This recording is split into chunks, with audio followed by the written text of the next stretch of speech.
2-3 दिवसापासून माझ्याकडं कुत्रं चावल्यानंतरचे जे पहिला डोस घेतो आपण, पहिलं इंजेक्शन, त्याची आकडेवारी अशी आहे की 15 तारखेला 13 पेशंट झालेत रात्री, 16 तारखेला म्हणजे काल 28 झालेत आणि आज सकाळपासून 10 झालेत. असे टोटल 51 पेशंट आहेत आत्तापर्यंतचे. त्याच्यापैकी एक 6-7 पेशंट असे जरा जास्त सिरियस होते, म्हणजे तोंडावर पूर्ण डीप चावा घेतलेला होता आणि सिरियस वाटणारे असे पेशंट होते. परंतु त्यांना आपण पहिली प्राथमिक ट्रीटमेंट म्हणजे ती जखम स्वच्छ धुवायला लावतो डेटॉलनी किंवा रनिंग टॅपखाली धुवायला लावतो. पहिलं इंजेक्शन देतो रॅबीपूरचं आणि त्यांना ते दुसरं जे इंजेक्शन असतं 24 तासाच्या आत घ्यायचं असतं ते इम्युनोग्लोबिनचं इंजेक्शन असतं. ते घेण्यासाठी आपण आपल्याकडे अवेलेबल नसतं म्हणून आपण YCM जवळच्या हायर सेंटरला पाठवतो. तसं आपण पाठवलेलं आहे त्या रुग्णांना. आणि थर्ड डोससाठी जो नेक्स्ट डोस असतो त्याच्यासाठी आपण पुन्हा इकडे बोलवतो त्यांना.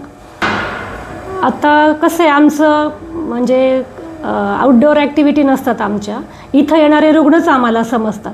त्याच्यामुळे मी हे डिफरन्शिएट करू शकत नाही की ते त्याच पिसाळलेल्या कुत्र्यांनी चावा घेतलेले रुग्ण आहेत का इतर दुसऱ्या जनरल नेहमीच्या कुत्र्यांनी वगैरे चावा घेतलेले आहेत. पण फक्त काल आकडा वाढला होता त्याच्यामुळं असं म्हणायला अंदाज वर्तवायला हरकत नाही की त्या कुत्र्यांनी चावा घेतलेले रुग्ण असू शकतात.